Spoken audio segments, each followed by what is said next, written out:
Februar je mjesec kada je vrijeme da krenemo u bašte da bi pripremili zemlju za sjetvu. Ima dosta povrća koje dobro podnosi zimu i može se posijati na otvorenom već u februaru ili martu. I ne samo da se može posijati, nego se i mora posijati baš sada, kako bi ga uskoro imali za ishranu ili za prodaju. Vrijeme je još uvijek nestabilno, mogućnost snijega nije isključena, ali čim vremenski uslovi to dozvole, treba zasukati rukave i krenuti sa poslom. Prvo što je potrebno, naravno da se ispuni uslov pristupačnosti zemljištu, to jest da zemlja bude dovoljno suha da bi se mogla obrađivati. Posao prije svega podrazumijeva obradu zemljišta na bilo koji način na koji vi to radite. Možete odraditi u jesen duboko oranje, možete samo isfrezati rahlo zemljište, a naravno sve to se može na manjim površinama obaviti i ručno. U zemlju je potrebno unijeti i stajsko gnojivo ili po vašem izboru neko umjetno gnojivo, ovisno o vrsti zemljišta u koje sijemo povrće. To ovisi o prethodnim kulturama koje su tu uzgajane i naravno samoj potrebi zemljišta za određenim hranjivima. Sada počinje i prihranjivanje pšenice i drugih ozimih usjeva poput raži, zobi, uljane repice i ječma.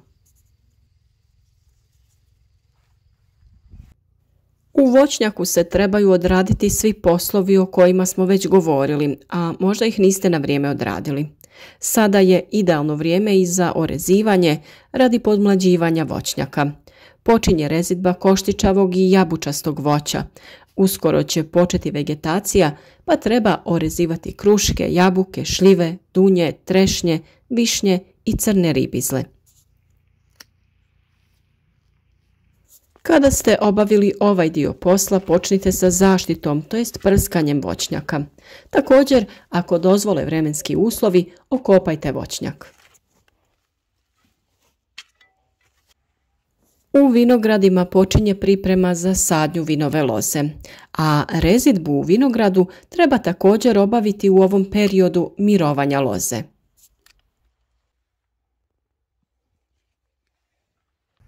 Pojedine vrste ukrasnog bilja mogu da se orezuju već u februaru.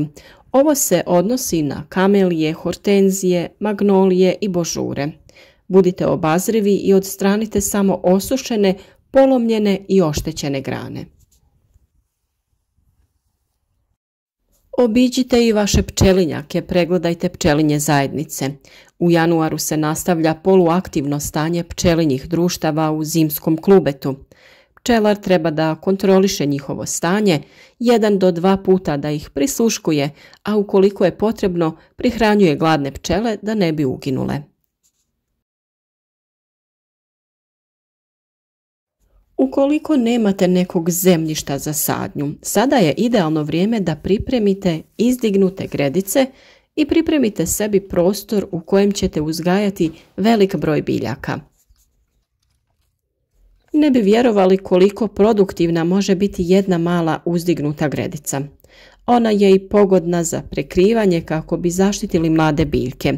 Zemlja u njoj je rahla i plodna, te je samim tim idealna za uzgoj.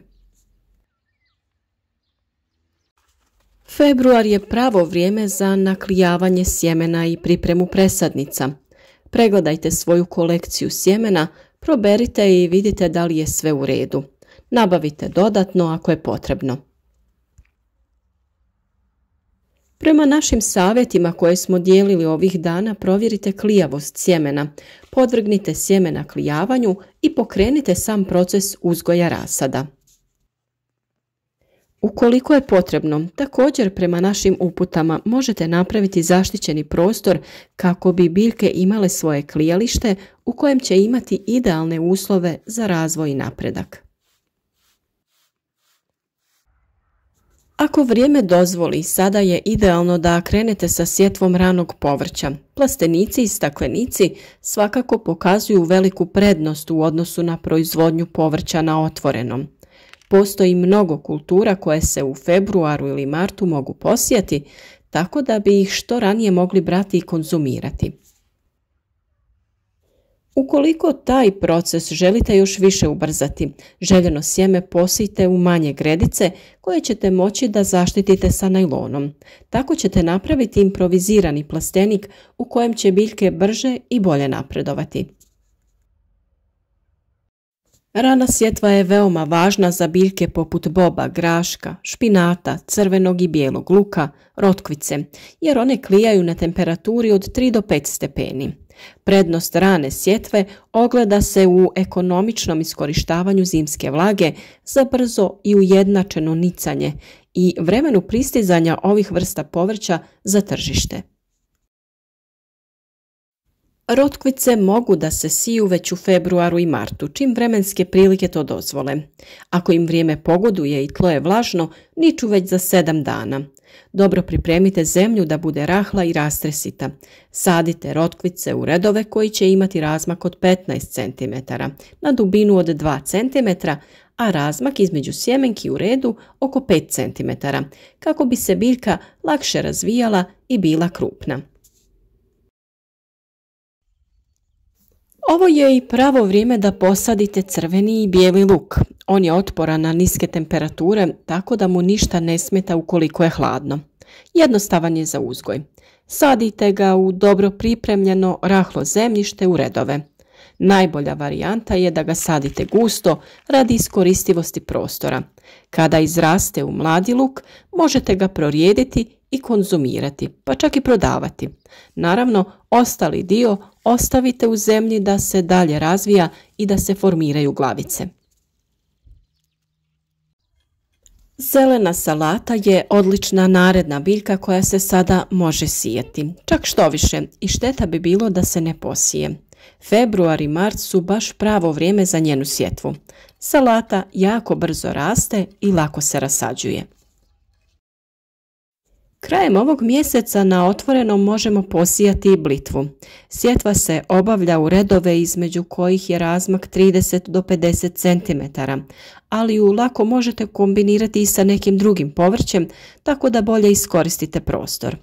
Brzo napreduje, a sam početak berbe blitve je već za 60 dana od sjetve, uz pogodne uslove može to nešto i ranije. I sjetvu graška treba obaviti pred kraj zime, odnosno čim vremenski uslovi to dozvole, te je i za to po trenutnim izgledima februar pravo vrijeme. Optimalan rok je od sredine februara do sredine marta. Sjetva graška se obavlja u redove između kojih razmak treba biti 20 cm.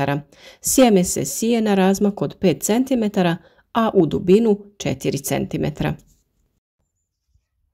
Sada je pravo vrijeme i za sjetvu peršina jer i on jako dobro podnosi niske temperature. Zahtjeva dobro pripremljeno i usitnjeno zemljište. Sjetva se obavlja u redove, a međuredni razmak je 30 cm, dok same sjemenke treba također rijeđe sijati, pogotovo kada se radi o peršinu korjenašu. U ovo vrijeme se može sijati i mrkva jer i ona ima skromnije zahtjeve prema toplini. Sjeme može proklijati i niknuti već pri temperaturi od 3 do 5 stepeni, no u takvim uslovima period nicanja je dosta dugačak. Mlade biljke nakon nicanja relativno su otporne na niske temperature i podnose mrazeve do -5 stepeni bez oštećenja. Sjetva se vrši u redove, a razmak između redova je od 35 do 40 cm i dubina od 1 do 1,5 cm. Razmaci unutar redova su od 5 do 8 cm. Svakako, ranija sjetva utječe pozitivno na prinos korijena. Na našem kanalu potražite i video savjet o pripremi sjemena u trakama kako bi sebi olakšali proces sijanja. Vrijeme je i za sjetvu špinata, čija sjetva najviše ovisi o klimatskom području. Budući da može nicati već pri temperaturi od 0 stepeni, a mlada biljka može podnijeti blage mrazeve, sjetva proljetnog špinata može početi čim to vremenske prilike dopuste. Ukoliko se bavite komercijalnom proizvodnjom, vrijeme je da se bacite na posao kako bi prvi imali pomenuto povrće u vašoj ponudi. Ukoliko radite za sebe i vlastite potrebe, ne bi bilo loše što prije imati sve ove hranjive i zdrave povrtnice na vašem stolu. Bilo kako bilo, vrijeme je za radove, a svi koji se povrtlarstvom bave iz ljubavi i s ljubavlju jedva će dočekati početak sezone, jer znaju koje je zadovoljstvo uzgojiti vlastite biljke. Na kraju krajeva, tako barem znate šta to konzumirate, a i svojim kupcima prodajete samo kvalitetno i s pažnjom uzgojeno povrće. Vjerujem da je to u bilo kojem slučaju dobitna kombinacija. Za svaku temu koju smo u ovom videu spomenuli imate poseban video, bilo da se radi o izradi uzdignute gredice, prihrani i obradi zemljišta ili pojedinačnom uzgoju biljaka te o rezivanju voćaka. Ukoliko se ne snađete, pišite nam u komentarima koja tema vas zanima, pa ćemo vam mi postaviti link za željeni video. Za još savjeta o uzgoju voća i povrća zapratite kanal, naučite nešto novo, obavite sve poslove na vrijeme i družite se s nama svaki dan uz novi video savjet.